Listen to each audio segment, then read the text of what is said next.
Mendapat daun, si burung kamar. Di bawah sarang, burung tempuah. Salam santun, pembuka webinar, selamat datang untuk semua. Selamat pagi dan salam sejahtera bagi kita semua. Yang kami hormati, Ibu Rina Bukit, S.E. M.Si, Ph.D. AKCA, selaku Ketua Prodi S1 Akuntansi Fakultas Ekonomi dan Bisnis Universitas Sumatera Utara. Yang kami hormati, Ibu Risanti S.E. M.Si AK, selaku Sekretaris Prodi S1 Akuntansi Fakultas Ekonomi dan Bisnis Universitas Sumatera Utara. Yang kami hormati, Bapak Assoc Profesor Dr. Aidi Ahmi, selaku Associate Professor Universiti Utara Malaysia. Yang kami hormati, seluruh Bapak, Ibu dosen, serta peserta webinar series pada pagi hari ini. Puji dan syukur kehadirat Tuhan Yang Maha Esa, berkat rahmat-Nya kita dapat berkumpul pada webinar ProAksi Talks Series keempat dengan tema Academic Writing, Planning and Strategy. Perkenalkan, saya Vicky Rosalia selaku Master of Ceremony yang akan memadu webinar pada hari ini.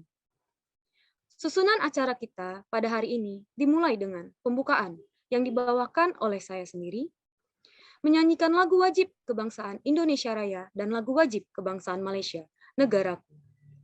Kata sambutan oleh Sekretaris Prodi Akuntansi, pembacaan doa, lalu pemaparan materi oleh Bapak Assoc Profesor Dr. Aidi Ahmi, sekaligus adanya diskusi dan tanya jawab, dan diakhiri dengan penutup. Memasuki agenda selanjutnya, kita akan menyanyikan lagu kebangsaan kita. Kepada hadirin sekalian, dipersilahkan untuk ikut menyanyikan lagu kebangsaan kita.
Selanjutnya, pemberian kata sambutan oleh Ibu Risanti SE M.Si AK selaku Sekretaris Prodi S1 Akuntansi Fakultas Ekonomi dan Bisnis Universitas Sumatera Utara. Kepada Ibu Risanti, kami persilahkan. Assalamualaikum warahmatullahi wabarakatuh. Good morning, ladies and gentlemen. Thank you to each and every one of you for being here today at this wonderful place. My name is Risanti on behalf of Accounting Department. It is such an honor for me to speak on behalf of the organizer. Let me begin by giving you a warm welcome to the webinar ProAksi Talks Series Academic Writing.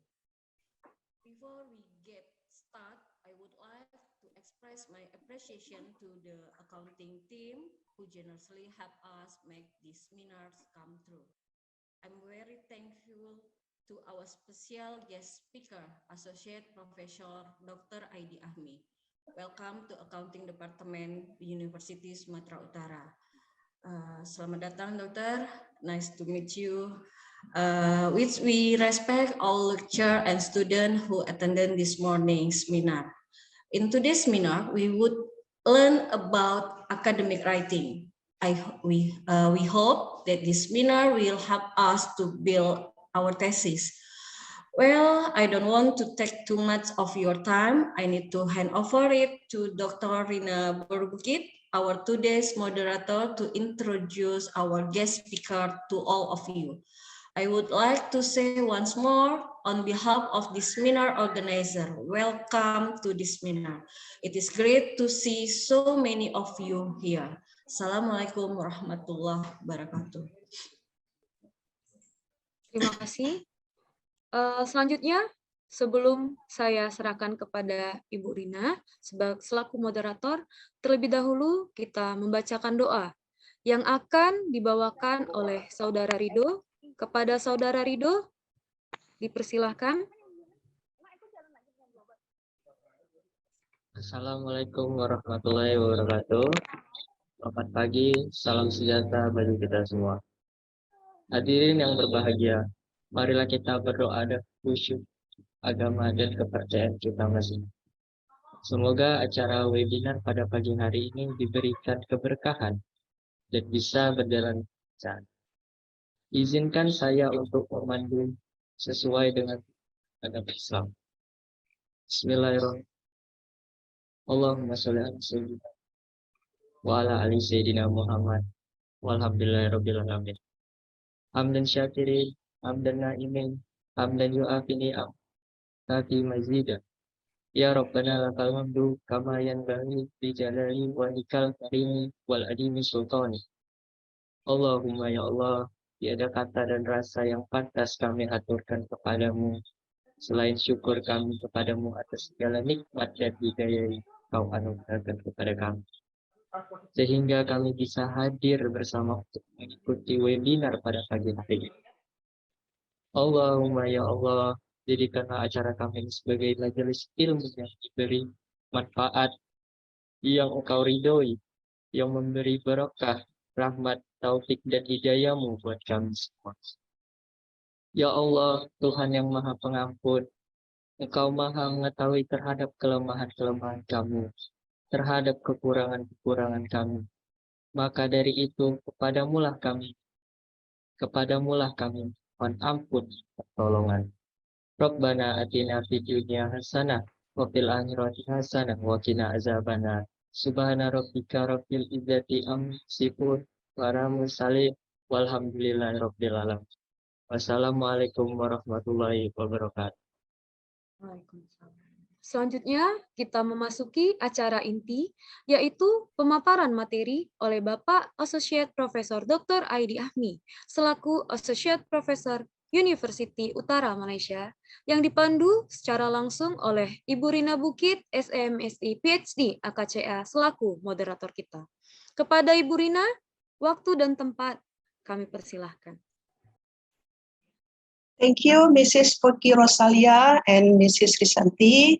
Good morning, ladies and gentlemen. Thank you very much for joining our webinar today with the topics academic writing Planning and Strategy.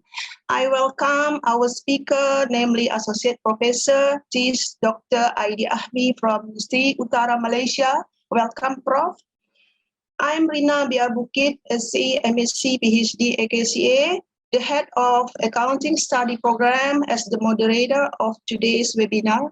I'm delighted to see you here and hope all of you can participate in this webinar. First, I will read the CV from our speaker, Dr. Aidi Ahmi. Currently is an associate professor at the Tunku Putri Intan Sabina School of Accountancy, Universiti Utara Malaysia, and a deputy director of Research and Innovation Management Center of UUM. He was previously appointed as director of the Institute for Strategy and Sustainable Accounting Development from 2014 to 2018. He obtained his PhD in Information System and Computing from Brunel University London, UK in 2013, Magister Science in Accounting Information System from Leeds Metropolitan University, UK in 2001, and Bachelor degree of Accounting from UUM in 1997. Before joining UUM, he worked as an internal auditor with Asia Commercial Finance Berhad. He commenced his duty at UUM as a tutor in August 1999 and was appointed as a lecturer in December 2021. He was authored and co-authored over 80 peer-reviewed technical publications and successfully supervised 7 PhD scholars in his area of the accounting information system, auditing, and e-commerce. Dr. Aidi Ahmi is a member of the Malaysian Institute of Accounting, MIA, and has become certified accountant, CAM, since 2007. He had been recognized as Professional Technologist, TS, by Malaysia Board of Technologies in 2018. He is also a lifetime member of the Malaysian Accounting Association, MIAA, and Internet Society, Malaysia. Currently, he is a vice president of MIAA and a treasurer for the Asian Academic Accounting Association 4A. Dr. Aidi Ahmi has been involved in several AAS-related consultancy projects, including system development in Majelis Agama Islam, Kedah, from 2003 to 2008, and has functioned as a website designer and consultant for several organizations such as Education Malaysia, UK, Ireland, and Asian Academic Accounting Association. He also has been appointed by MDEC as one of the trainers under e-Usahawan program and has been invited as a consultant related with ICT and web development with Polytechnics, MARA, UiTM, UTLC, UEC, and several other organizations. He was recognized by Sarawak Convention Bureau as Convention Ambassador and recently received Anak Sarawak Award 2018. He also awarded as one of the recipients for Anugerah Perkhidmatan Cemerlang in 2004, 2006, and 2013. He also received the Best Student Advisor Award in 2014 and Best Website Award, Staff category in 2013. That's all about our CV from our speaker. To shorten the time, I invite Prof. Dr. Aidi Ahmi to deliver the materials. Please, Prof. All right, thank you, Dr. Rina, for the very long introductions. I think I already asked Sambas to read the first 2 paragraphs only. She's read the whole sentence. Okay, anyway, first of all, Assalamualaikum warahmatullahi wabarakatuh, and very good mornings to all lecturers from Universiti Sumatera Utara and all the students and participants who attended these workshops. So I'm very, proud to be invited as speakers today to share, okay, my knowledge about academic writing. So I don't know, not really sure whether it's really going to what going to be expected, because this academic writing course normally takes about 1 semester's course, but I only been given about 2 hours to share. Okay, what are the tips and tricks or on academic writing? So before we begin, let me share my screen. So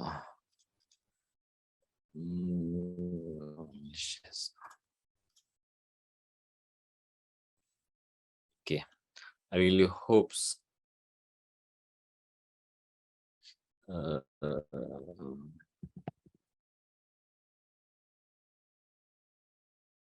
okay, so I really hope that you can see the screen. Boleh nampak ya? Boleh, Prof. Okay, clear the screen. Okay, give me a few. Okay. Okay. All right. So, okay. Again, thanks to all the participants who attended these workshops today, this webinar, and I really hope that all the participants are in good health, in the comfortable situations to learn about academic writing. Okay. All right. So let's me. Okay. So I think Dr. Rina has already briefed me about me myself. So my name is Aidi. Okay, and my full name is Aidi Ahmi. Okay, so what has been read just now is actually in my website id-ahmi.com. So this I'm not going to explain about me, but you can see all my informations in my websites in which lot of trainings and activities that I've been involved in terms of research that been conducted, my list of publications and some of the materials about teachings, everything is in my website. And for today's and for your informations, okay, so far I actively give talks on bibliometric analysis, okay, and I have a few upcoming workshops and a few books that I recently published related to this topic, in which it actually relates with the academic writing as well, but from the perspective of the how we can show the knowledge structures of the literature. So I'm not going to focus on that, but our focus now is on mainly on academic writing. So how, like I mentioned just now, okay, I hope that the audience will comfortable about the language that I use, because the title is in English, so I will prefer to talk in English, but I will mix, inshallah, with maybe some of the Malay language, or maybe okay, you can ask any questions or stop me if you want me to explain or elaborate it a little bit. So inshallah, so since the academic writing is actually a very wide scope, and since the timing is very limited, so I will focus on 3 learning outcomes for today's, in which I hope that by the end of this workshop, all the participants can understand the basic concept of academic writing structure, okay, search and evaluate relevant sources for literature review, and employ the various stages of the academic writing process. So I'm afraid I've been given 2 hours, right, Dr. Rina, for this webinar. Am I right, Dr. Rina? Yeah. Please, Prof. So we're going to end around 12, something like that. Okay, sorry. Malaysian times is 12, so Indonesian time is around 11. Indonesian, yes. 1 jam lebih ini, Prof. Yeah, okay. All right. So okay, so all right. So this is what I'm trying to focus on this webinar, inshallah. And I'm not sure how I can share the materials. Maybe I can WhatsApp letters about the PowerPoint and some of the templates and materials that I have in my hands right now. Is it okay? All right. Okay, so all right, and I've been informed that all the lecturers and participants, lecturers of course, every one of us need to be to publish. So like me myself in UM, we have to publish at least 2 Scopus publications every year. Okay, so that is actually the minimum requirements in UM. I'm not sure about USU, so how many publications that you need to publish every year, but in UM is minimum 2 Scopus publications. So if you can see, this is actually my recent publications so far. If look into my this is my profiles in Google Scholar. In 2020, Alhamdulillah, I already published around 10 publications, and all the times publications ataupun academic writing is actually a continuous process. That one is for lecturers. Okay, continuous process means that you're not going to focus to publish one papers, but continuously you have papers that submit for publications. You have papers that in progress, you have papers that is under review, you have papers that been either accepted or maybe rejected. So that is a common activities that been involved by researchers like me myself, and maybe some of lecturers in USU and all the other lecturers. But for the perspective of the students, I bet that you have to doing assignment. Okay, you have to do conduct assignments or provide some mini thesis or maybe mini essay, reports, research papers in which the requirement has been set up by the university. So along the way, I can say that the publications process is actually must be understood by both, either you are students or you are lecturers. Okay, and the there are various types of purpose of academic writing. So and you have to be clear about what you're trying to write. Okay. And most of the time, I will explain to my my audience or my participants when you're trying to write a paper. Okay, let us focus on specific papers. You are actually trying to create a story. So the story that you want to share with your readers. What story? Okay, your story. You are the one who going to create that particular story. Okay, and the story that you get to share with your readers is the story about knowledge, the stories that you want, okay, the audience or the reader understand, the story that you want the reader to read. Okay, most of the time, sometimes kita kadang short sendiri ya. The terms that kadang-kadang kita guna ialah short sendiri, in which that kita cuba menulis tapi penulisan kita tak ada orang baca. Kita cuba menulis tapi penulisan kita hanya untuk kita saja. That in which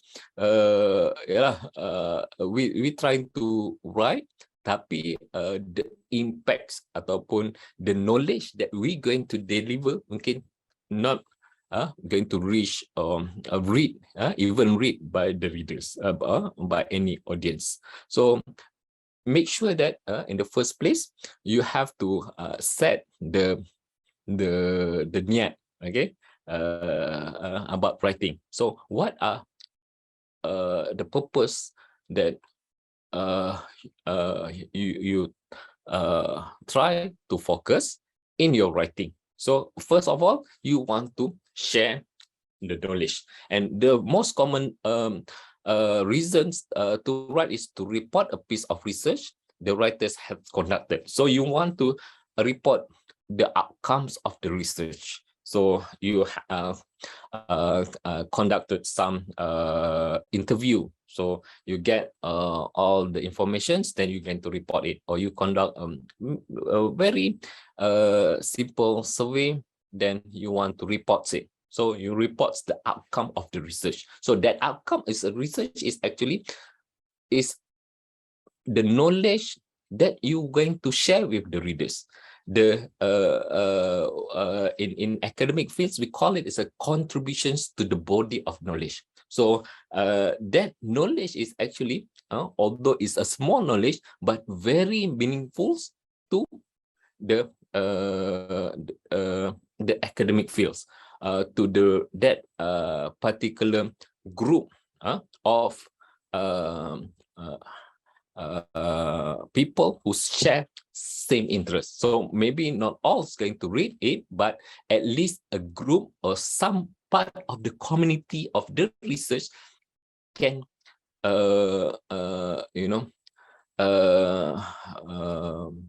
gain the new knowledge that has been shared by you. Okay, so the next one is to answer questions the writer has been given or chosen. So you're going to answer some of the research questions, maybe to discuss subjects of common interest and give the writer's view. So you're going to probably been given an assignment, and the lecturers going to focus ataupun maybe give you a specific topic for your final year projects, or maybe exam questions, or maybe some essays that you have to do, and to synthesize research done by others on a specific topic. So I just list 4, but there are various other reasons that you can set, but these are among the main purpose of academic writing. Okay, and in terms of writing, although I did mention about you are actually trying to what we call create or a story. So it's not just a story macam apa cerita kanak-kanak. Okay, it's not like that. It's academic writing is actually a kind of formal and unbiased, clear and precise, focused and well-structured, well-sourced, which means that all the facts that you're going to share is actually from the reliable source. Okay, from the source that we can trust and rely on, and it must be correct and consistent. So it's not just a kind of what so called fictions ataupun cerita yang direka-reka atau mimpi, ataupun mungkin based on kind of personal kind of thing. So you can write your personal thing, but it must be a personal statement, but it must be supported by a relevant source. So in terms of opinions, yes, but the writing itself is not very personal, long-winded, ataupun based on kind of emotive ataupun grandiose. So the focus is this. Okay. And there are various types of academic writing, and I can say is that the focus is going to be this one lah, kind of research papers, or maybe thesis ataupun the ones that we focus. But I show you that these are among the types of academic writings that normally being focused by students ataupun maybe a few of researchers. So you can have essays, a fairly short self-contained argument, often using sources from a class in response to questions provided by instructors, ataupun research paper, a more in-depth investigations based on the independent research, often in response to questions chosen by students. Okay, thesis. Okay, this is part of the maybe requirements of the undergraduate programs or maybe postgrad program. Okay. LR. Okay, LR is actually maybe is part of the thesis under thesis or research paper. There's a sections called LR, literature review, in which that you have to obtain sources from literature, okay, to provide a kind of critical synthesis of existing research on the topic, usually written in order to inform the approach of new piece of research. Okay, or maybe you can for those who are going to propose a research proposal. Okay, this is a kind of types of academic writing.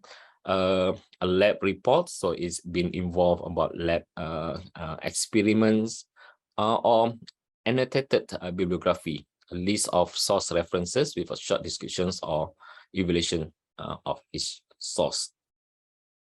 And the formats vary. Okay, the formats of long and short writing tasks. Okay, it can be short essay, okay, in which it's maybe just a few pages of essay. They have introductions, they have main body and conclusions.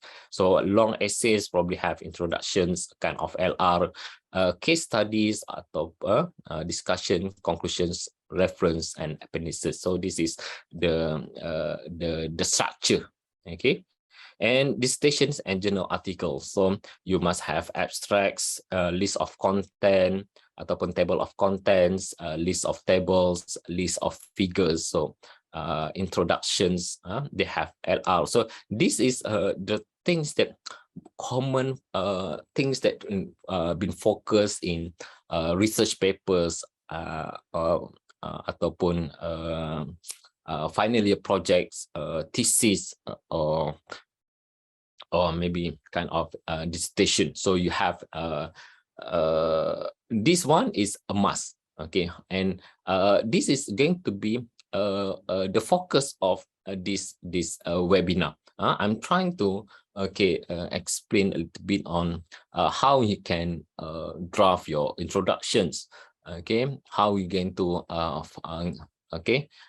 structure your literature review, or maybe find the relevant sources to search. Okay, there are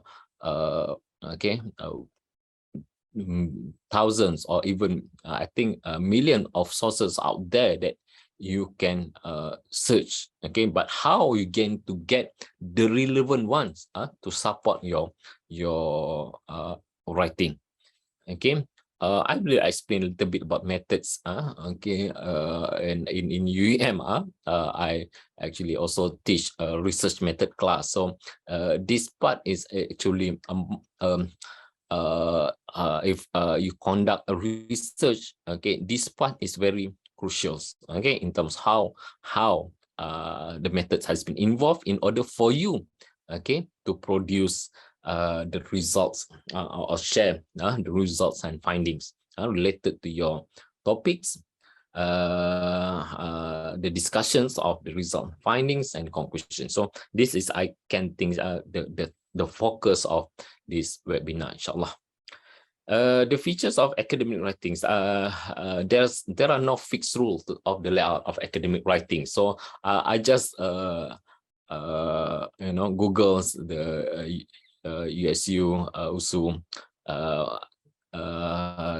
formats of thesis, and I find out even in USU itself they have a different kind of layout. Okay, from fakultas ekonomi and business, they have their own buku pedoman. Okay, and in this sekolah pasca swasta, they have their own pedoman. And I bet that in other faculties and departments, they have their own requirements, in which that I'm not going to focus on that. It's already been set by your institutions. Okay, so please follow the format. So I'm not going to really focus on the format things, how you're going to prepare the reference, everything, because it's been written in the school's guideline. Okay, so your teachers may give you guideline, or some should ask them what they want. Okay, but there are general features apply to the most format. So I just going to share I think it's about 7 or 8 minutes video in which that it's explained about the 7 features of academic writing. So I hope that you can listen to this short video.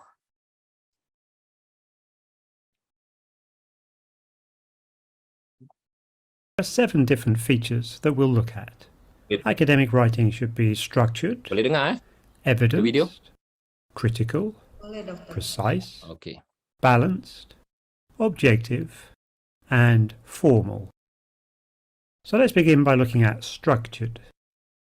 Academic writing should have a clear structure in order for the reader to easily follow the main ideas or arguments. The structure often derives from the genre of writing.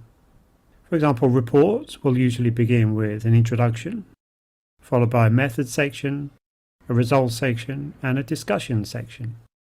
An essay, on the other hand, will have an introduction, including a thesis, and will be divided up into body paragraphs, each of which should have a topic sentence.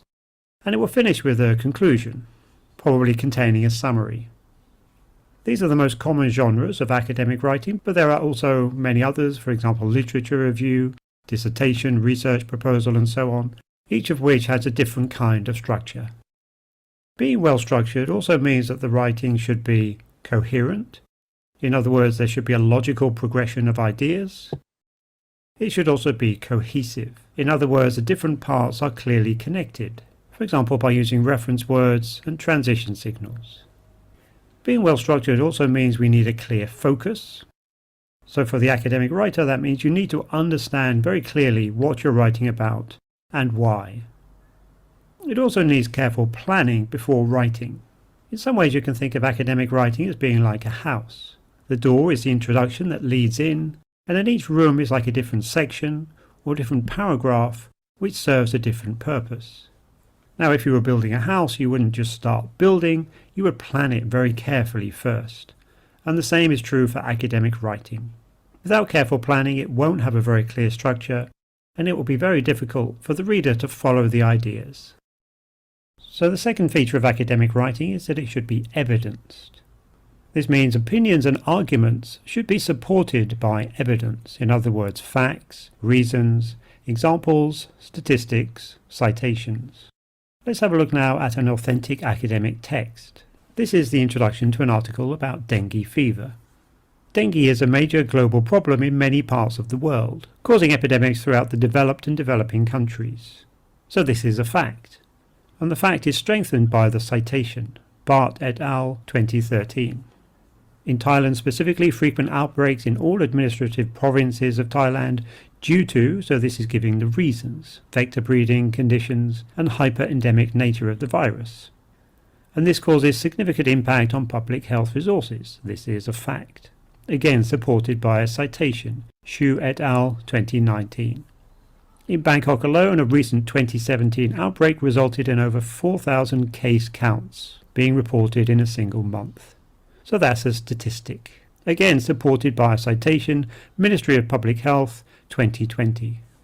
And this is very much a quality of academic writing, the use of in-text citations. So being able to cite and reference sources appropriately is a key skill that any academic writer needs to learn. The next feature is critical. So academic writing does not simply describe. Information should be analysed and evaluated. In other words, the writer should make judgments about it before it's used. And sometimes in making those judgments, you may decide not to use the information at all. In order to be able to write critically, you really need to understand the topic in depth. So a great deal of research will be needed. Here again is another authentic example.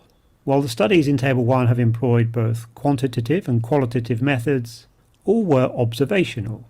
An observation study may well reveal data, however, an observational study is incapable of ruling out potential non-linguistic factors. For example, so here this is critical evaluation by revealing the limitations of previous research. The next feature is precise. Academic writing should use clear and precise language. This will enable the reader to follow the ideas more easily. So this includes the use of technical, in other words, subject-specific vocabulary. Sometimes such vocabulary may need defining, for example if the term is not commonly used by other experts, or if you need to demonstrate understanding to your tutor, so that's for student academic writing. So if we look back at the article on dengue fever, we can see some examples of technical vocabulary. So there's the phrase vector breeding conditions and hyperendemic nature of the virus. So these phrases are difficult for us, the non-specialist, to understand. But these terms have precise meaning for the expert audience that this article was written for. Next, academic writing should be balanced. This means that academic writing should give consideration to all sides of the issue and avoid being biased. Additionally, an academic writer should show how strong their claims are, and this is often done using hedges or boosters. For example, the evidence suggests that more safety controls are needed, or this could be caused by lack of education. So the word suggests is a way of hedging or making this statement less certain, and so is the word could. And these sentences could be written more strongly. Clearly there is a need for more safety controls. The research indicates that the lack of education is to blame. So these sentences use boosters. The first one, clearly, the second one, indicates. So showing how strong or certain your ideas are, or how uncertain your ideas are, is a way to give balance to your writing. Next, academic writing should be objective. Emphasis should be placed on the arguments and information rather than on the writer. So instead of I heated the water was heated. So this uses passive, which is fairly common in academic writing. Instead of in my opinion, it can be seen that. So this is an impersonal structure using it. And impersonal structures with it and there are again very common in academic writing. Finally, academic writing should be formal. When thinking about academic writing, this is maybe the first feature that comes to mind. So academic writing tends to use more complex sentences and also tends to avoid contractions and colloquial or informal words. For example, instead of this isn't the case, this is not the case. There are many words and collocations which are used more frequently in academic writing than in non-academic writing, and researchers have made lists of these. For example, the academic word list, the AWL, and the academic collocation list, the ACL.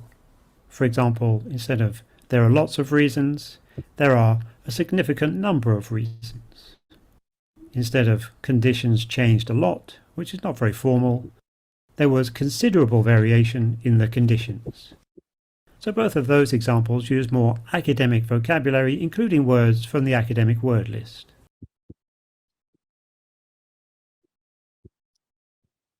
So to sum up, we've seen a definition of academic writing, and we've seen 7 features of academic writing, namely that it is structured, evidenced, critical, precise, balanced, objective, and formal.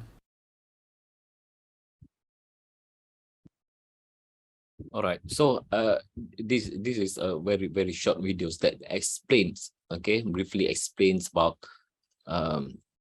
the features of academic writings, in which that it's actually explains about the do and don'ts about academic writing. So what is academic writings is actually all about, in which that there are 7 features that has been explained by the writers just now. But in term, that is the features. But in term of the structures of it, you have to make sure that you really follows your the buku pedoman of penulisan thesis ataupun buku pedoman that has been shared by your lecturers in the universities. So is they part of it, they already explains about how actually in academic writing the requirements, in which that when you try to create a sentence ataupun you try to create a paragraph, you have to make sure that it's been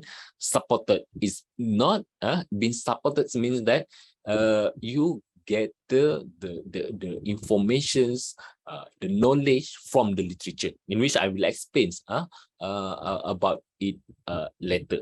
So in term, then you need, just now they explains about in order for you to draft your papers, you have to, it's just like you're trying to build a house. So what are actually you trying to share with the audience? How you going to structure it? The structure is just like I explained just now. It must include this.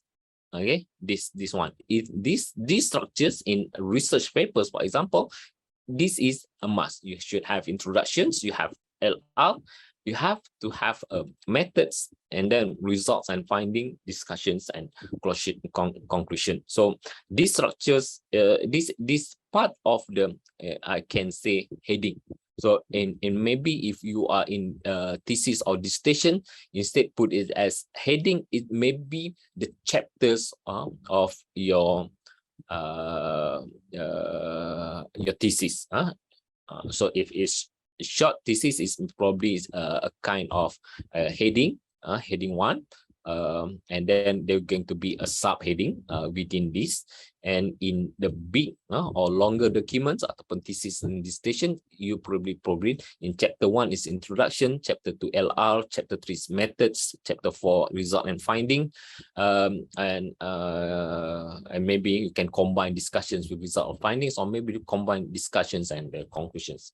Okay, you're probably going to have a kind of 5 chapters. So, but in terms of the structures itself, you have to refer to your buku pedomans of the schools. Okay, that's been supplied by school. Okay, and in terms of drafting the paragraphs, there I will share the reference that I use in terms of how you need to prepare this, but there are few ways on how you can draft your structures, as been explained by the video itself just now. Okay, they already explained, okay, in terms of how you're going to prepare paragraph. So there are various ways, but this is one of the example on how you're going to prepare your paragraph. Okay, so for example, so you should have kind of topic sentence. Okay, so they explain, this is the ones that I get from one of the books. Okay, it mentions that this is the topic sentence. Spanish is one of the world's leading language. Okay, then they have the supporting info. So when you claim this one, so you need to support it. So you not simply say that, okay, this without a proper supporting info. Okay, it is spoken by over 500 million people, mainly in Spain, Central and South Africa, America, and as first of single. And it must be provides a kind of evidence. Okay, so reason this is a result of growth of the Spanish colonies in Central and South America for the 16th century. Okay, then you going to give another extra info. Okay, increasingly Spanish is also widely used in North America, where Spanish language newspapers and radio stations are common. Okay, then you give another extended information to support your topic sentence. So there are also another examples. So here that okay, like I said, okay, when you trying to prepare a paper, you actually create a story. When you create a story, that story in academic writing must have a kind of supports ataupun kind of like this one. Okay, the rate of home ownerships varies widely across the developed world. Okay, Germany, for instance, okay, they give this one the statement in terms of example. Okay, they give another example, example 2. Okay, so they give the reason. The reason is okay, kind of supporting info as well. the reason for this variation appear to be more cultural and historic than economics, since high rates are found in both rich and poor countries. Okay, then they have kind of summary. So this is another examples on how you can structure the paragraph. So the example shows that, okay, a paragraph is a group of sentences that deal with a single topic. So you have specific topics. Okay, the length of paragraph varies significantly according to the text type, but should generally be no less than 4 or 5 sentences. Okay, normally, but not always, the first sentence introduces the topics. Other sentence may give definitions, examples, informations, reason, restatements, and summaries. Okay, the parts of paragraph are linked together by the phrases and conjunctions shows in bold and table. They guide the readers to the argument presented. Okay, just get. Okay, so there are also another components, okay, in academic writing, in which this component is the main parts, main important parts, okay, instead of abstract, okay, in which I will explain later.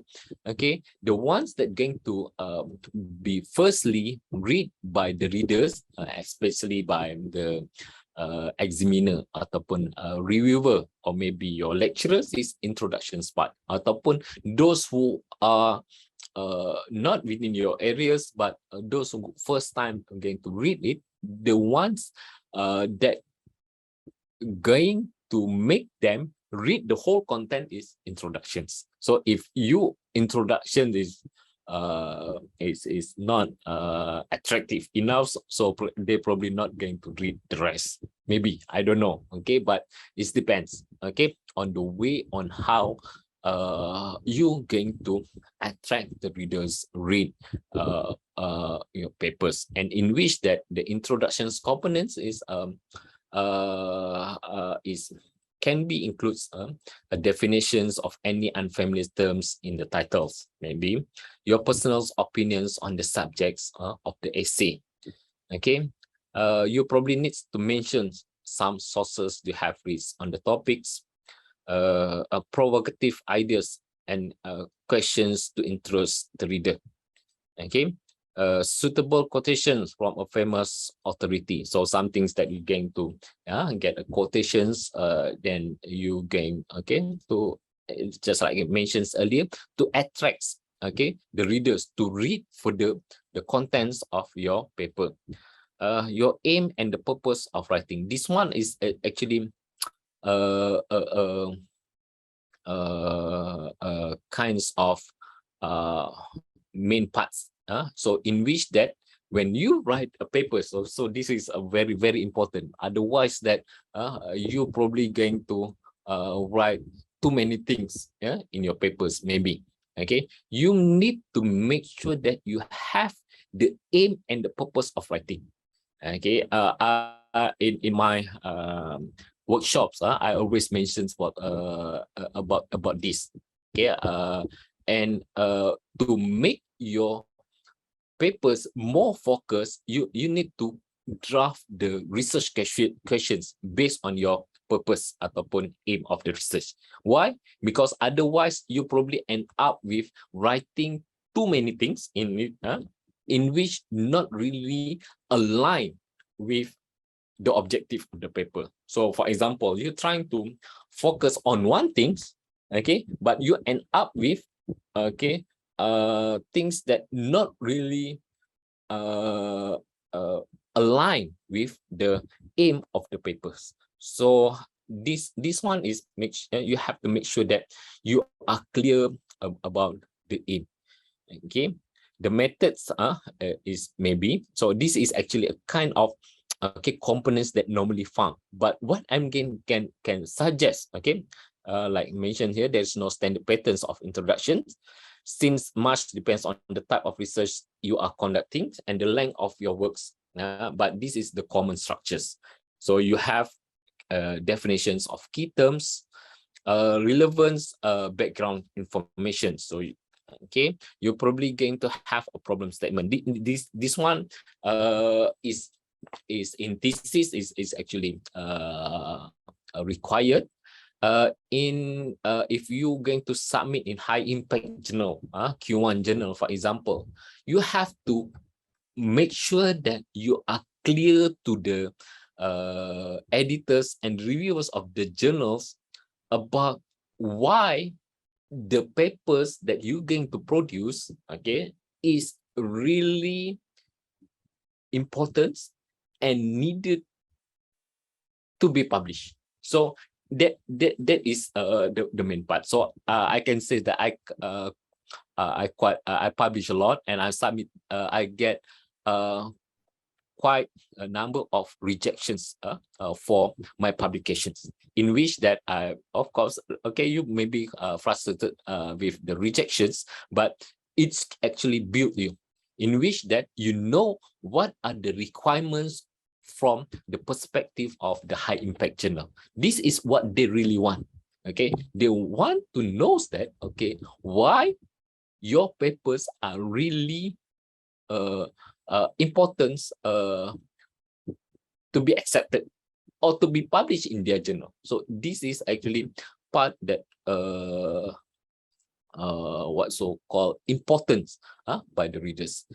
And this is some things about of course the kind of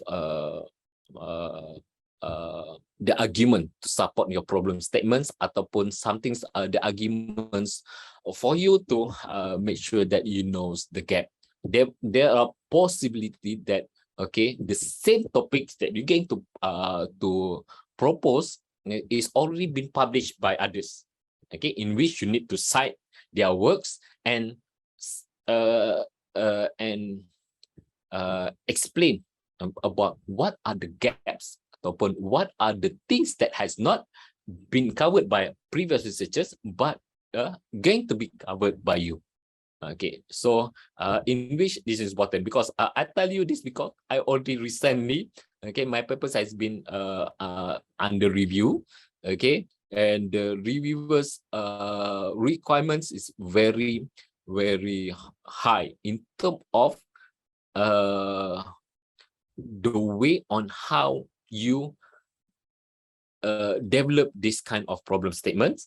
And another further things that really want is the contributions of the paper.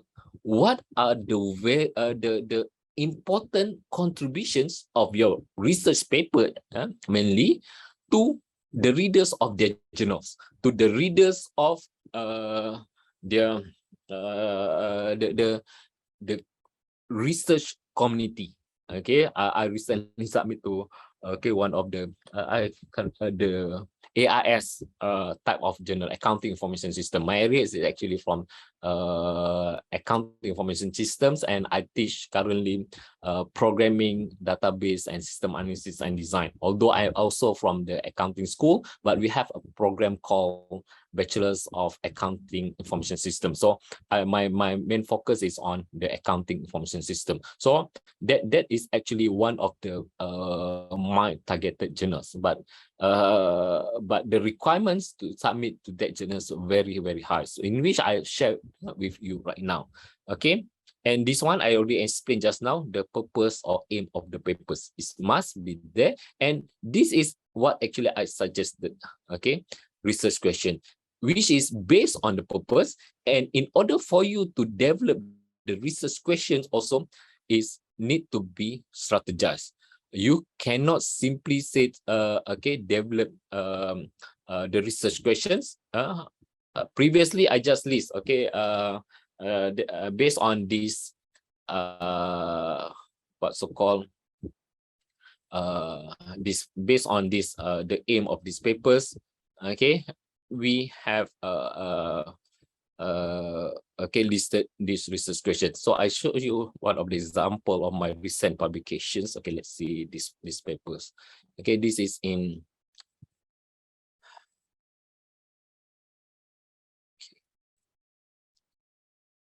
just want to show you our recent publications. Okay, in which how we design this part of the introductions. And okay, the RQ, they call it as RQ. This is one of my papers that recently been published. Okay, this journals, if I'm not mistaken, is either Q2 or Q3. Okay, this studies is developed to answer the following research questions. So I listed about 6 research questions in our paper. So I work with a few friends there to develop the research questions here. But okay, in another purpose, okay, they don't want simply like this. So it's depend to which occasions ataupun which journals that you're going to submit to. So if Q2 or Q1, they're probably going to accept the way on how you write this RQ. But in another high impact journal, every RQ need to be supported with certain arguments. How you actually derive these research questions, how you actually derive this kind of research questions. So I can say that my first papers among my first papers that I published in MROC, okay, I think, okay, this is the one.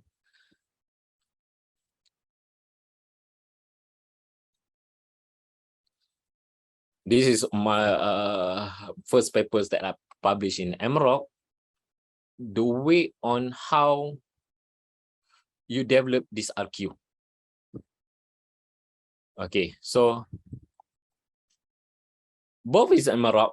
This journal is Q1 journal. So you need to provide a kind of argument before you develop the first RQ. Then another argument, then only you see the RQ2. Okay, so you see the way on how you develop this kind of RQ. So you write a statement, then only you come up with the RQ2. Then you write another statements, they have another this RQ. So this research question is actually this research question is actually, I can say, a good things to have in your introductions of the paper, so that when you prepare your manuscripts or your paper, your focus is answering these research questions. All right. So I show you both of our papers, okay, in which that this one is a kind of Q2. I'm not sure, I've checked. It's either Q2 or Q3 journal. Okay, I just listed the RQ. So based on this our aim of these papers, okay, and we straight away develop the RQ. But in high impact, another high impact journals, each RQ need to be supported.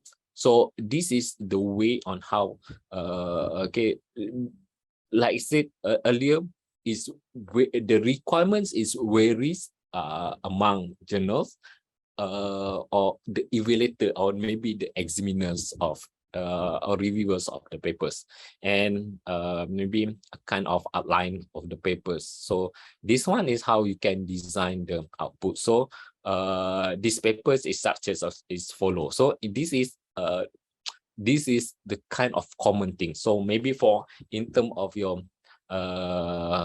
if you are undergraduates students, or maybe you try to submit in Q4, Q3, this one can be accepted.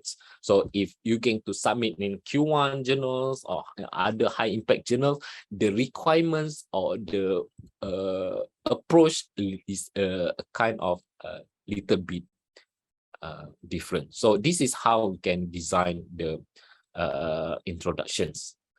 Okay, so this is the way on opening sentence. Okay, so opening sentence also sometimes okay, is sometimes is hard for us to start with a new paragraph or a new topic. How are you going to start? Okay, so there are few suggested patterns. Okay, is based on the time phrase. Okay, for example, currently the control of water resource has emerged as a potential cause of international friction. Since 2018, electric vehicles has become serious commercial propositions. Before 1950, antibiotic drugs were not widely available. In the last 20 years, newspapers have faced strong competitions from the internet for news and entertainment. So this is something that how we going to start our first sentence. All right. Not yet come to the conclusions. So I just show you how we can get to drive the conclusions. I will explain about the other. This is part of the of your papers. Okay, so this is kind of suggestions. Okay, although there's no fixed pattern, a common structure for essay conclusions or research paper conclusion is something that you're going to summary the main findings of the results. Okay, link back the original question to shows it has been answered. Okay, reference of the limitations of your works. Okay, suggestions for future possible related research, and comments on implications of the research. So this is suggestions in your conclusions part, in which that, okay, when you design your, this is part of introductions and conclusions. So the first parts and the end parts of your paper.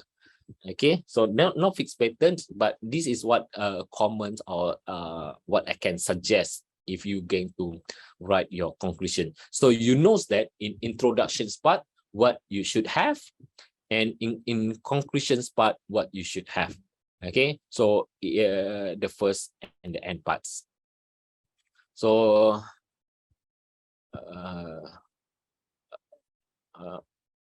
okay, so that is the first I can say and in terms of introductions and conclusions. And we then the next one we're going to focus on the LR part. Okay, so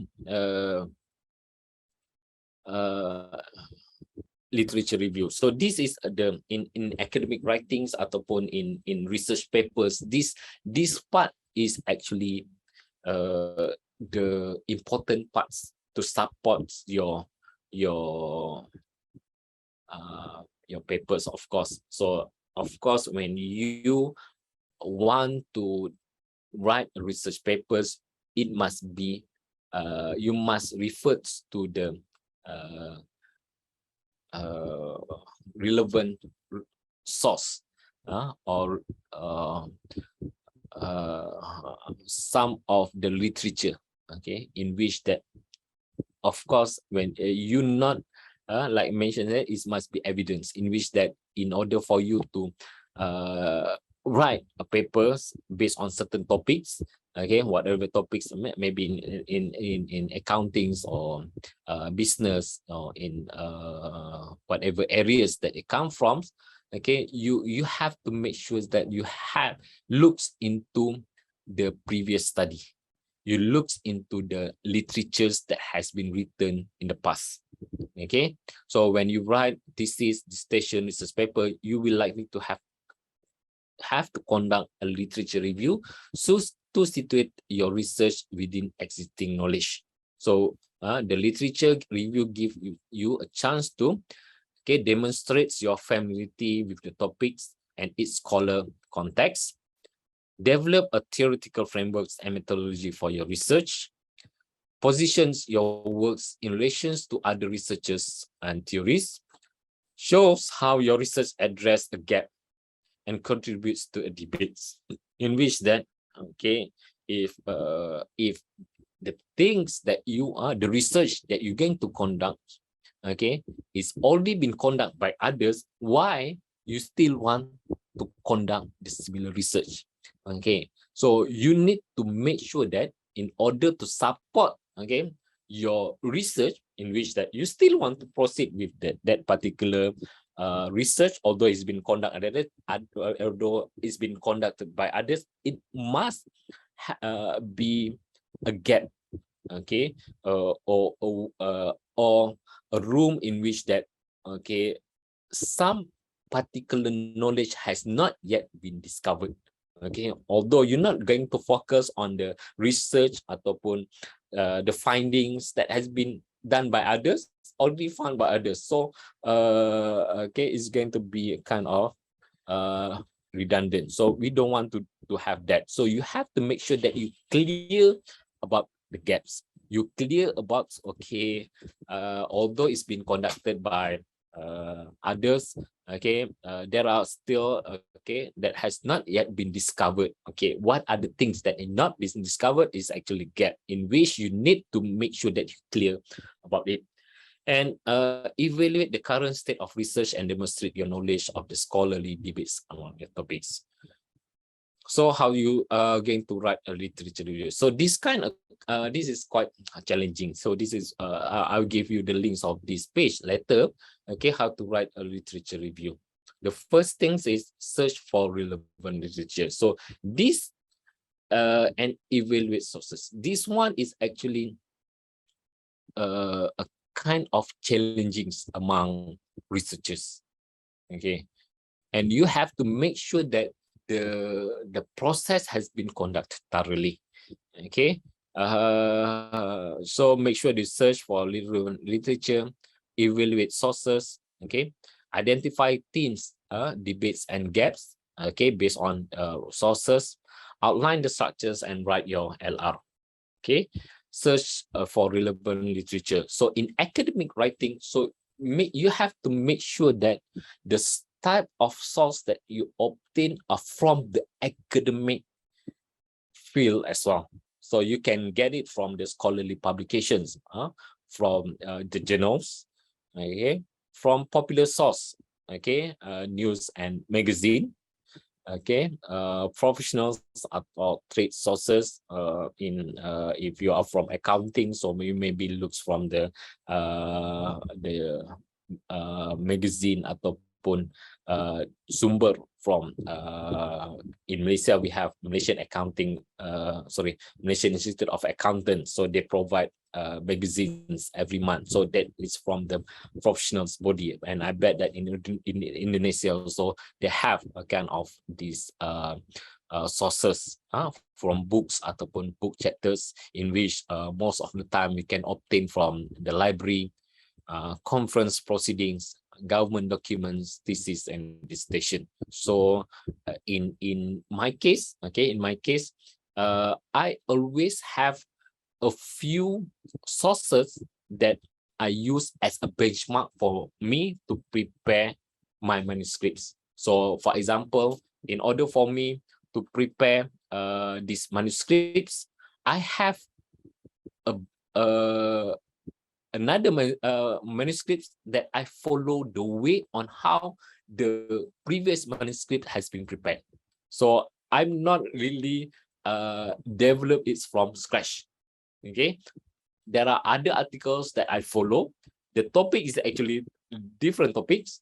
The content is different content, but the style of how they prepare the manuscripts is a little bit, I can say I follow the same style. Same style means that the way on how they design the background of the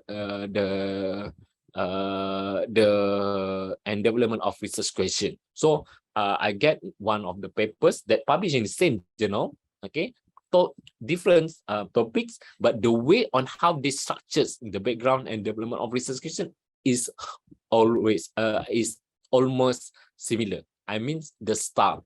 So I always encourage that, okay, in order, if you want to prepare your research paper, your thesis, your dissertation, research, what you have for reference, you use as a benchmark for you to prepare. So you can get it from library. You can get it from what's it called? Okay, you can get it from what we call journals, ataupun most of the time I use the university's library lah. So this is UEM login page in which that you can get all the materials of the literatures from here. So in which I will show you how. What time now? So and you have to make sure that, okay, I'm going back. Okay, you know which the source are relevant and can be used for literature. So for example here, which of the following is the credible source and why?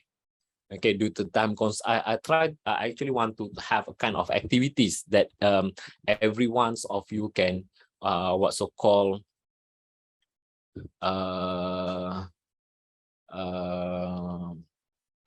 interacts, okay, with me. But due to the time constraints, okay, I only have 45 minutes in which I have a lot of things to do. But I just straight away explain about okay, which one is this is actually credible and which one is not really credible. Okay, let's see.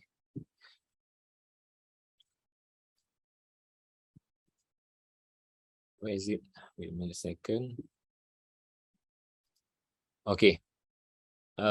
Is this a credible source? Is it a credible source? Yes, no, not sure, why? Okay, I straight away through the answer. Okay, so in terms of the credible or credible source, okay, for example, Wikipedia. So it's not really a kind of credible source, okay, but good for backgrounds and reference links. So in academic writing, please avoid to put Wikipedia as main evidence, in which that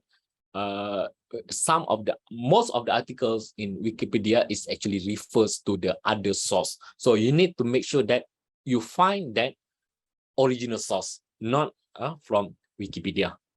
Okay, newspapers is also not really a good source because of the bias. Okay, you have to check the primary data source. Okay, government website is okay. The Economist is okay. EBSCO host, okay, EBSCO, okay, business source complete is very good.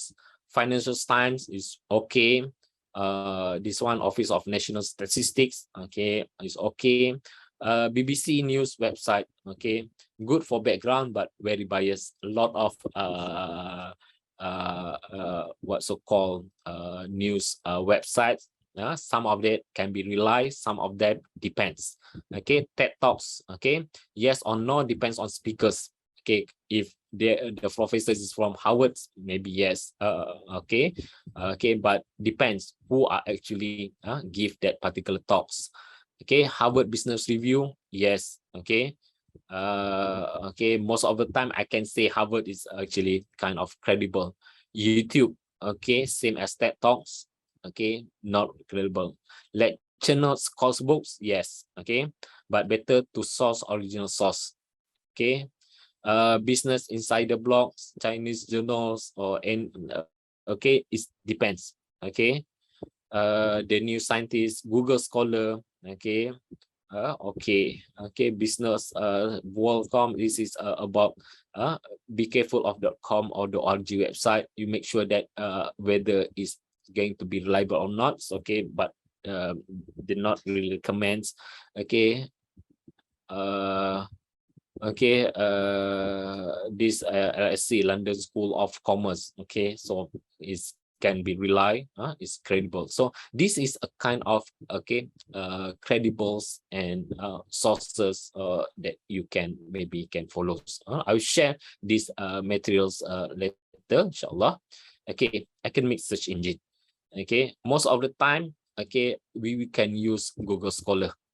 Okay, we can use Google Scholar, but if you really going to get the very good high impact journals, I would suggest Scopus.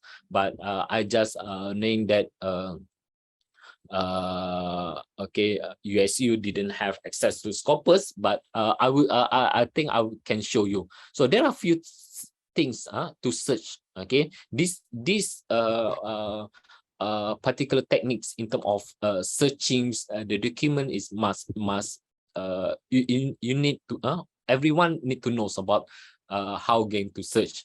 So even last time, okay, I think last year I shared the search tips on how we can search through Scopus. So this is actually from my Facebook page. Okay, so I shared about search strategy in Scopus database, and this search strategies is actually similar if you're going to search from what's so called Google Scholar. So I show you first, okay, before I share this link. Okay, I think can share in chat, okay, the link, okay, in which you can get this one. But I'm going to okay, in UEM, okay, the main source for us to search for document is your library. I bet that in USU also have all of you have access to the library, and this is how we can access. I can access from UUM. I have to log in, and these are a list of online databases that we can use to search the literature. And most of the time I use Scopus. Okay, Scopus is actually one of the huge database that contains okay, a lot of literature. Okay, so some of the articles can be downloaded, some of the articles maybe cannot be downloaded. So in order for you to search documents, whether in Scopus or maybe in Google Scholar, the basic concept I can say almost same, although some of the things are actually require you to understand. Okay, in which I'm going to brief you a little bit. Search strategy in Scopus. Okay, this is part of my books on bibliometrics analysis. Okay, there are a few rules. Okay, most of the searching is not case sensitive, same as Google Scholar. Okay, doesn't matter whether you use huruf besar ataupun huruf kecil, you still get the result. A hyphen is considered as a space. Okay, for by default, Scopus automatically includes common various spelling. Okay, for both British and American English, and most plural form in research. For example, if we search generalized with S, ataupun they also find generalized with Z. So that's the difference between UK and US English. Criterion will also find criteria. So it's about whether it's singulars ataupun plural. Okay, the use of stop words, okay, such as the his, because are usually being ignored. So these are main rules. And then phrase searching. So normally, if you're going to search documents, if you have more than one word, I will recommend to use the quotations mark. Okay, so for example, if you're going to search yellow car, they also find yellow car, yellow cars, okay, with S, yellow dash car with hyphens, and yellow cars with hyphens and plurals here. Okay, so if you're going to find exact phrase, you're going to use curly bracket. So I always use quotations mark if the words are, for example, accounting information system. So if I didn't put accounting information, the quotation marks, so it will search all the words. So, but if I just want to have to search for accounting information system, I have to put this quotation marks. Same search, whether you use Scopus ataupun you use what we call Google Scholar. Okay, and then Boolean operators. So you need to understand, okay, about the use of these operators, the use of or, and not. So if you use or, normally if the terms have a kind of synonym, okay, so if I have a synonym, you have to make sure you can use or. If or we retrieve result that includes any items of the search terms, broaden result. And we retrieve result that includes all items of the search terms. Then we get to limit result. And nots will exclude the retrievals of the term from search or eliminate the search term. Okay, for example, so if I'm going to search about e-commerce, commerce, okay, I can put like this something or electronic commerce. So you know that you need to make sure that you know the keywords to be used to search the documents. So you need to be clear what are the keywords that you can going to be used to search the documents related to your topic. Okay, and you need to use all the possible keywords. So the keywords that you're going to choose is varies depend on the subjects. Okay, I have another books that I explain about the search strategy. Okay, this is about this is another okay, contents of my book to search the documents. Okay, for example, if your topics is about green procurements in higher education, so this is suggested to be, you need to identify the synonyms of the keywords. So this green, okay, usually associated with sustainable or environmental and eco-friendly, while procurements on the other hand is related to purchasing, buying, acquisitions. For higher educations, the words such as university, graduate school, higher learning, college, or polytechnics, tertiary school, higher institution, and higher HEI are among its synonyms. So you need to know, okay, this is straightforward title, but the search strategies is ataupun the keywords that you need to choose, you need to be careful. Okay, so in which that each of its words, green procurements, higher education, have various kind of synonym, in which you need to very strategize to search these particular keywords in either Scopus ataupun in Google Scholar. Right. So the search that you conduct here is actually need to be very strategized. Okay, I come back to the books, so I can say that at the end of the day, okay, this is the keywords that I use to search. Memang banyak. Alright. Okay, patah balik kat sini. Okay, so you need to know the word to use all. And is actually if you going to have, for example, just now, I use the and here, okay, to search green procurements and higher education. So the in higher grade. So I use and if you can exclude some of the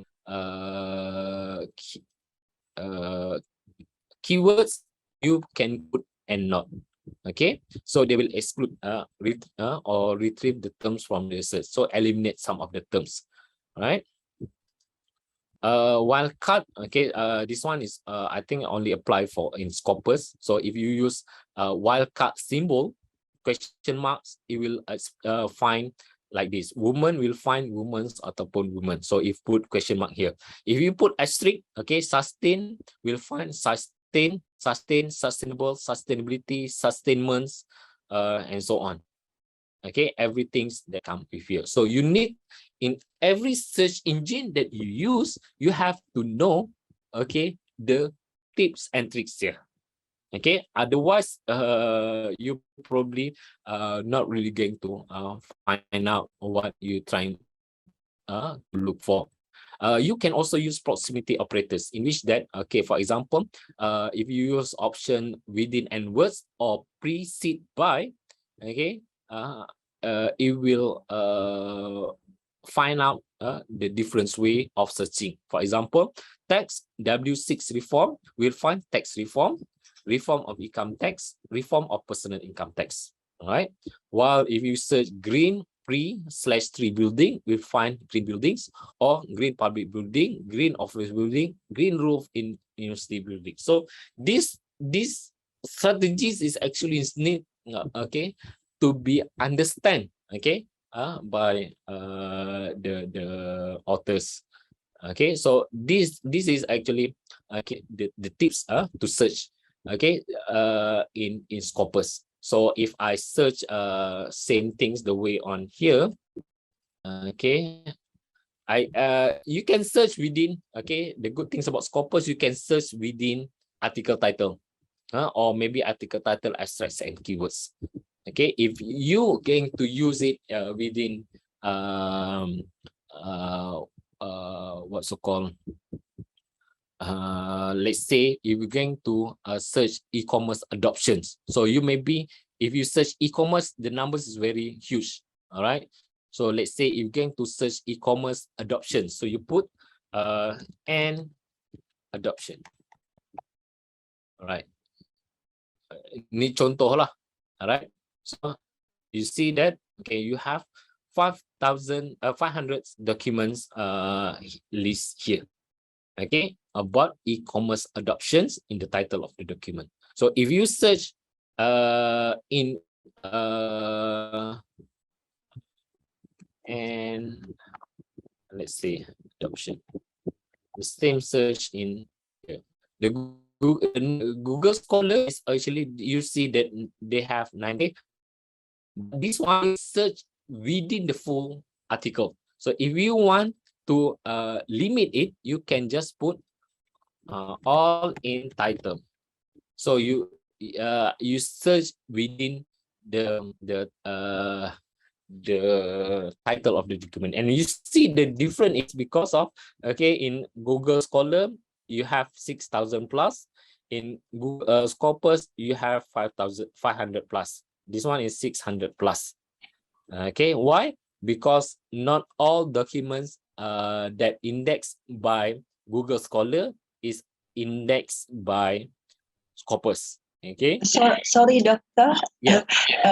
Sekarang pukul 10.30 waktu Indonesia. I think we masuk ke question and answer session. Okay. Boleh I habiskan sikit lagi? Okay, silakan. Right. Okay, sikit lagi. Okay, so this is a kind of sources, academic source. There are also other academic sources, type of sources that you can search. Okay, and then in terms of your going to structures the LR, okay, I can say that there are a few ways you can develop your LR, either by chronological, okay, trace the development of topics over time. You can structure your LR based on thematics, in which that each LR have its own theme, and you can also based on the methodological way ataupun theoretical way. So I have a few papers that, okay, that structure each of these papers according to these ways, okay, in which I also will share. And the important let's say before this, and okay, important part in writing is try to avoid plagiarism. Okay, plagiarism means that you taking ideas or words from other sources, and make sure that, okay, without giving credits to the authors, make sure that if you take from others, which is also is fine, but you need to know how to paraphrase and give credits to the authors. Plagiarism can be avoided by understanding the issue involved. It's essential to use wide range of sources for your writing and acknowledge these sources. In UUM, we have turning in to check the plagiarism. Okay, but if you along the way, if you write, you know, okay, you make sure that you know that you're not copying other people's work. So in which that very important. And writing and reading tools, in my case, I this is common. The one that I commonly use is Grammarly. Okay, I'll show you. Okay, Okay, this one is very good tools for us to, one, check your grammar. Second is to what we call check the plagiarism as well. So I'm not sure whether you can see this one. Okay, this one is very good tool. This is one of the papers that I currently work on. Okay, okay, in which that sorry, it takes a little bit while. Okay, these Grammarly tools is very good in order for you to check in terms of grammar, in terms of your writing, in which that it can suggest okay the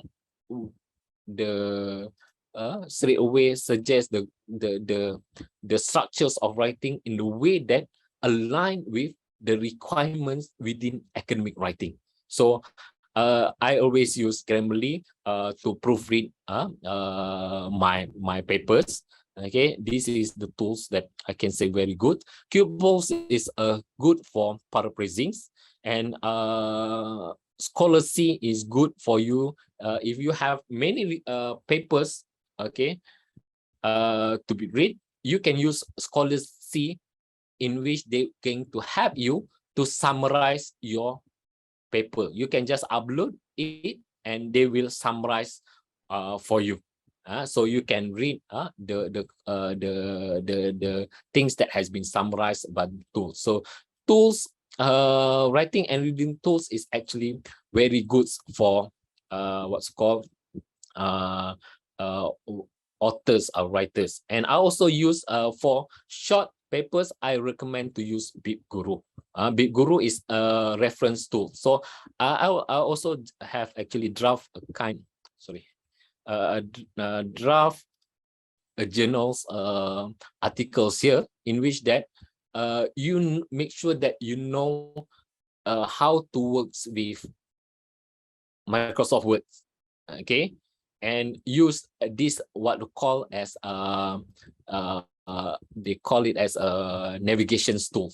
Okay, so I will share this with some of you as well. So this is actually you should have in your papers for you to easy works with longer documents, or even journals also good. And in terms of drafting the paper, okay, you have to make sure that okay all the structures is actually been followed. And in terms of okay, the ones that I highlight earlier, okay, to be placed in the proper sections of your thesis. So I'm afraid that I've don't have time, don't have a very you know, a longer time, but I will explain about BibGuru a little bit, just a little bit. So I will share with you the what's so called about the link how to use it later. But I just want to show you, okay, for example, it say if you want to cite this document, so put as a reference, you can just put the DOI number here, and it will automatically find the article for you to prepare the references. So you can just copy the citations and then paste it in your reference here, simply like this. So you will know that, okay, without type one by one the way on. So this is where the fastest way how you can create the references. And most of the time references is actually in academic writing is actually very important parts, in which that when you refer to someone else's works, you have to put in this list. And okay, and this is the one of the fastest ways on how you can use the tools in using BibGuru. So this is some of the references okay, that you can read further in terms of what I explained just now. So I think the Dr. Rina already highlight about the Q&A. Okay, so I think I can open for Q&A.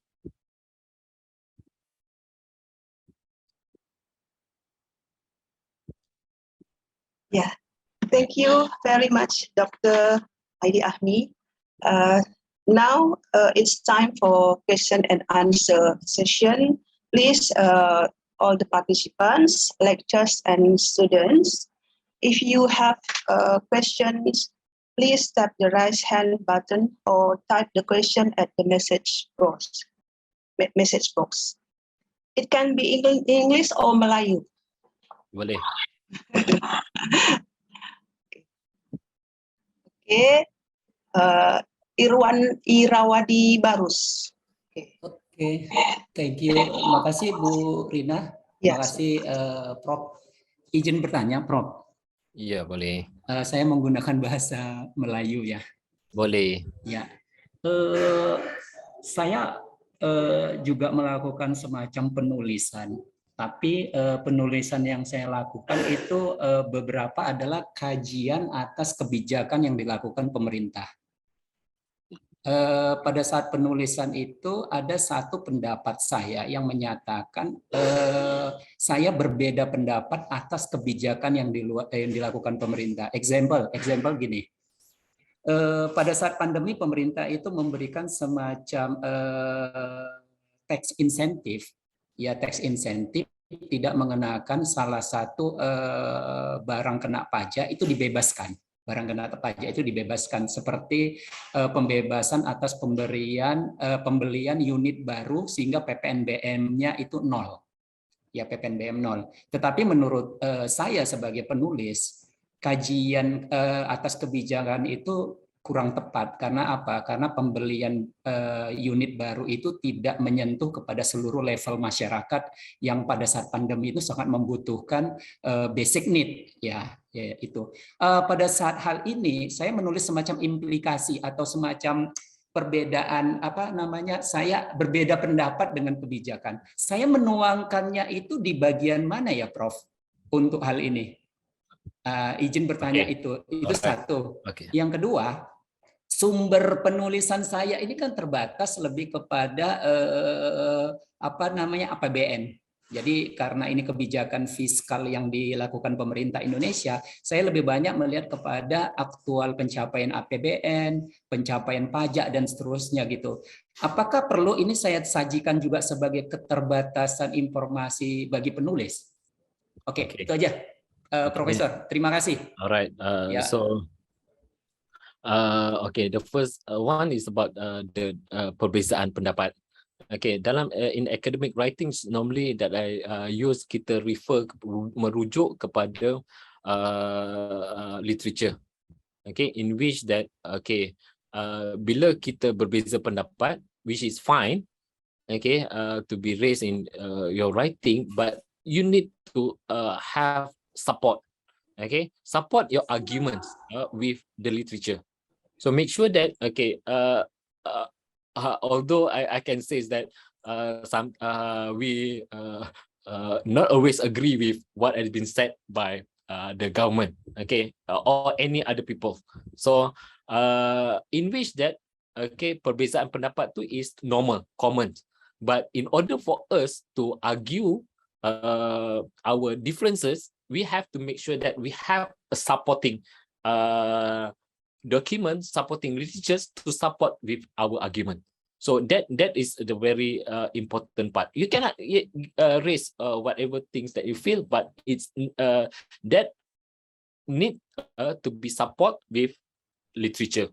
Okay, same things that you mentioned about the limited number of sources. Okay, limited number of sources because the possibilities that kind of studies has not been conducted by others before. So in order for you to get more literature, you are supposed to be the ones that you going to conduct that study. So you need to go for interview, you go for survey, get the feedbacks from the proper respondents. All right. So I think that's possibly my answer. I hope is you can satisfy that one. Okay. Okay. Thank you, Prof. So in academic ethics is very important is support from the teacher. Okay, there's a comment. I read the chat box. Is it okay, Dr. Rina? Okay. Does the use of basic English word affect the rejection of Scopus Q1 journal publication? Does Scopus journals have to use advanced English words, and whether the use of writing tools can be trusted completely? Thank you. Okay. All right. So there are quite a number of questions here. In terms of basic English, normally I use simple words. In writing, academic writings, as what has been, if you've seen from the video, it must be precise.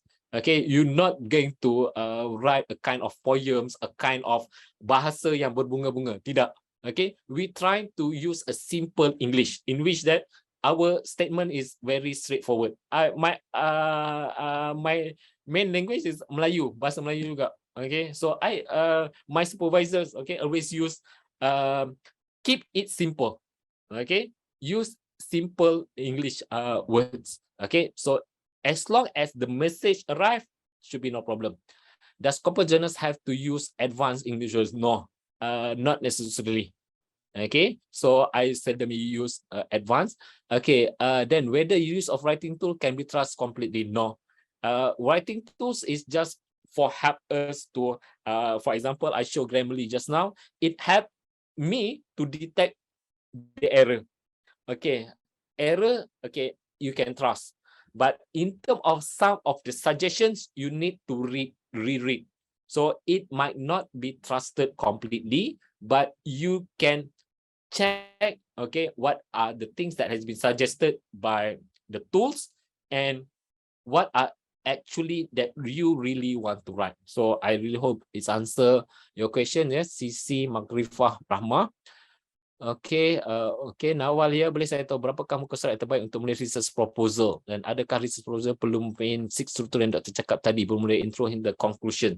So research proposal ni dia lain sikit lah. Okay, research proposal ni of course you don't have research proposal ni normally the first 3 chapters. Dia ada introduction, dia ada methods, dan respondents most of the times, and main importantly the research questions, research proposal is actually the contributions of your research to either research fields or the contributions of the proposals to the country, the novelty of the research. Okay, so that is actually in proposal ni lain sikit. Okay, you have to show to the funder lah, especially. Okay, your research is actually really important to be proceed. Okay, in which that you need to, okay, novelty of the research, your contributions of the people, and you need to explain why your research is important to be proceed. Okay, why the problem statements too. Okay, so you need to clear about that one. Okay, because otherwise, if you're not going to convince your funder, you probably didn't get the grant. Okay, so does the use of basic English words affect the rejections of Q1? I think this one already been answered. In writing a thesis or proposal, we write a phenomenon in background sections. Usually we mention it from the wide to narrow, good from the generals to the specific. So the question is, what is the limit of convey the phenomenon? So we can conclude that is clear that is clear to background writing. Thank you. It depends. Okay, writing ni dia a kind of seni lah. Penulisan ni merupakan satu seni. Okay, seni ni dia tak ada right or wrong. Okay, but it's the way on how you create the story. If you create a story that can convince others, so the chance for the papers to be accepted is high. If you write some, like I said, you have to make sure that you know what you're writing. Okay, what's been written. So you make sure that I think earlier I mentioned about you knows that okay, this is the objective of the paper. What are the things that you really want to share with the audience? You want to share with the readers. So the story is up to you. Okay. Sometimes maybe what you're trying to ask is actually whether it can convince the evaluator, the examiner, or the reviewers. Okay, that is actually the main part, if you write the thesis ataupun dissertation. So but yes, you the way on how you create that particular story must be dia ada inilah dia panggil connectivity. Okay, dari satu paragraph ke paragraph lain must have a connection. So let's say if you cerita paragraf ni is cerita pasal satu benda yang lain, another paragraph dia tak ada sangkut paut, then of course the story itu tak cantik lah. It must have a flow. Okay, ada flow. Okay, daripada satu sections ke sections yang lain, daripada satu chapter ke chapter yang lain. So I hope I answer your questions ya, Unique. Pak Ibu ada link absent atau tidak? Okay, ni lain berikut. Okay, so I think I answer the relevant. Okay, thank you, Doctor. Live transcription, please mention your name. Ni ada apa? Ada one more raise hand, Dr. Rina. Yeah. Okay. Thank you, Doctor. It's a very interesting topic, Dr. Aidi Ahmi. I hope this topic can answer the students' problem about the motivation and skills to do academic writings. So I want to ask one thing: how to attract students' interest in writing? Is this about natural talents, or do you have any tips for writing paper? It's very tough question. For student, I think is actually the motivation is actually the lecturers lah, of course. Okay, the motivation is actually the requirements of the program for the students have to write. So I think in term of motivation is actually first thing is about the interest of the topic itself. Okay, the student have to make sure that they really interest about the topics. The thing is sometimes we give topics, the topics is not really going to have interest among student, but the end of the day student still have to do that. Okay, yang tu tak boleh nak lari. When you become a student, okay, you have to make sure that you suka ke tak suka kena buat, right? Because it is requirements of the program.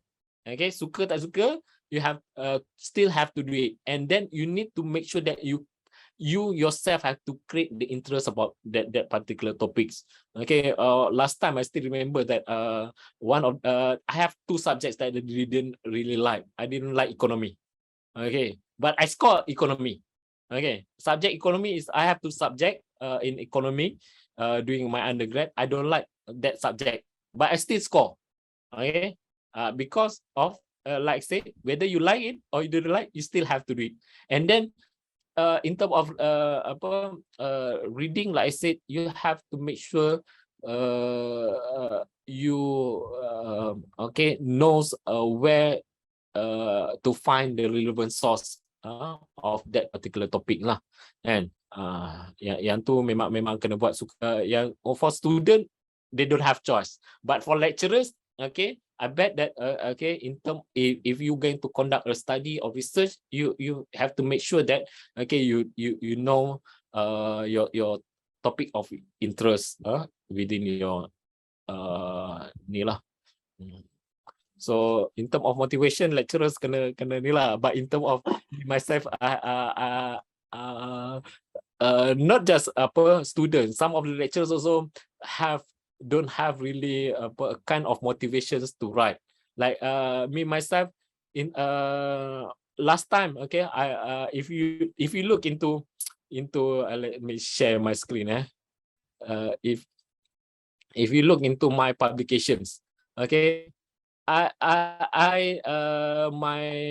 my publications, okay, this is actually my citations, okay, in which that I didn't active writing during this period, not really active writing, because during this time I don't have a kind of motivations to write, okay, but only I think I start during these periods, okay, I can say I actively write because of, okay, the requirements of universities to publish. Okay, so I always tell myself, what are the things that going to motivate me to write? Okay, one of the things that force me is actually the KPI of the university. Okay, but you have to make sure that that is actually not the main focus of your writing. The main focus of writing is to share knowledge. Okay, so the motivation is here is actually for you to share the knowledge. Dengan niat is to share the knowledge. What knowledge? The good knowledge, the very meaningful knowledge. Okay, to be read by others. Okay, sometimes like I mentioned earlier, sometimes a lot of researcher ataupun student dia menulis hanya untuk short sendiri because of KPI. KPI suruh publish, they publish. But at the end of the day, the impacts you didn't receive the impact. Why? Because tak ada orang cite pun paper kita, tak ada orang baca, because of just for the sake of KPI. But if you change your niat is to what so called to share the knowledge, to share very some contributions to the body of knowledge, to make sure that your publications going to be read by others, kena betulkan niat tu lah, kan? So I think I have in my publication I always use this word, okay, this my end words lah, okay, semua kita akan mati, okay, hanya karyanya lah yang abadi, okay, maka tulislah sesuatu yang membahagiakan dirimu di akhirat nanti, okay, tulis some things that, okay, that is going to be beneficial, meaningful by others, sesuatu ya, ilmu yang baik, ilmu yang bermanfaat. Okay, if we tulis something yang baik, of course, okay, di sana nanti, okay, akan adalah pembahagiannya, kan, yang baik.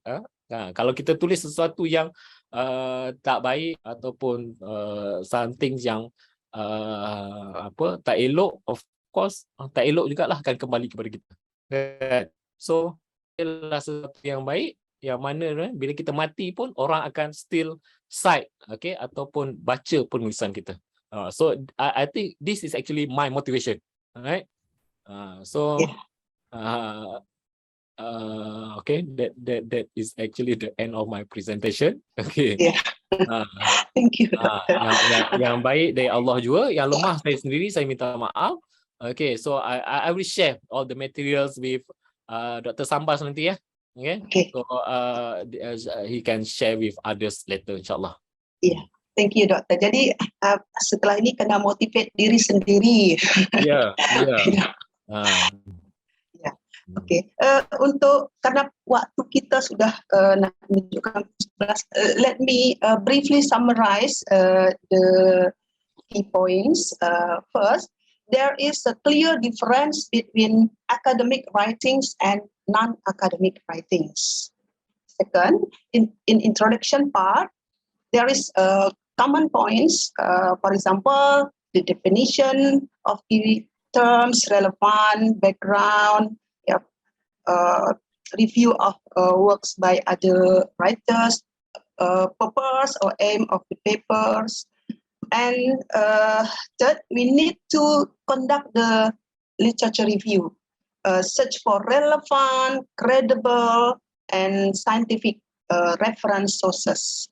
Jadi untuk student, jangan gunakan Wikipedia, for example, dan gunakan literature review seperti Google Scholar, High Impact Scopus Journals, Web of Science, and others. Dan untuk webinar kita tadi sudah ada pertanyaan-pertanyaan student sudah terjawab dengan baik. Ya, kami mengucapkan terima kasih ya. Thank you Prof. Dan that's all our webinar. Thank you for your contribution and your attention. See you in another meetings. Thank you. Okay. Thanks to all the participants who listens to my talk just now. I hope that the knowledge is beneficial to others. Okay, you can WhatsApp me or link me with my Facebooks. If you have any further question, just WhatsApp or send the message to Facebook. So I already share my Facebook link and my website just now, so we can communicate through that. Okay, thanks all. And thanks to Universitas Sumatera Utara for inviting me to share a very little knowledge about academic writing. So, thank you. Thank you, Prof. Dr. Aidi Ahmi. Thank you for lectures and students. Vicky. Ya. Lanjut Vicky. Baik, terima kasih. Selanjutnya, penyerahan sertifikat speaker secara simbolik kepada Associated Profesor Dr. Aidi Ahmi. Mungkin bisa di sharing screen kepada host.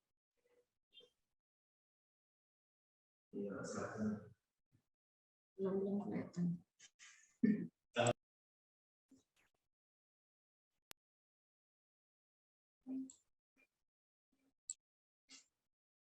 Sekaligus penyerahan sertifikat moderator secara simbolik kepada Ibu Dr. Rina Bukit. Thank you. Baik, terima kasih. Terima kasih. Selanjutnya, kita akan masuk kepada photo session. Kepada seluruh peserta diharapkan untuk mengambil posisi dan mengaktifkan kamera Zoom meeting. Boleh dihentikan sharing screen-nya? Baik, terima kasih.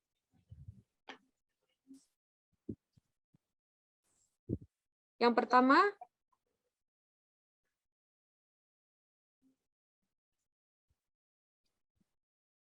baris pertama, kita ambil print screen.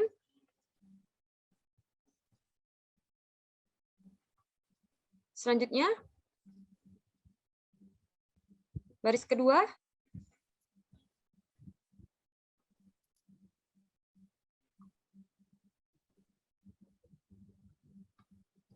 Baik, terima kasih sudah seluruhnya. Kita telah sampai di penghujung acara. Terima kasih banyak kepada narasumber, moderator, serta peserta yang telah mengikuti webinar ini dari awal hingga akhir.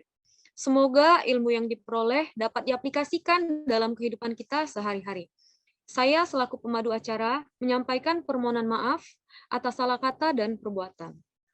Laut biru, indah berseri, pasir putih, tepi bahari. Saya pamit undur diri, sampai kita berjumpa lagi. Akhir kata, terima kasih dan selamat melanjutkan aktivitas kita semua.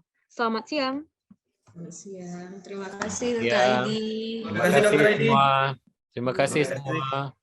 Terima kasih Dr. Aidi. Sampai jumpa di webinar berikutnya. Oke. Terima kasih. Assalamualaikum semua. Waalaikumsalam warahmatullahi wabarakatuh. Rina, Santi. Terima kasih Bu Terima kasih Bu Haira. Terima kasih semuanya.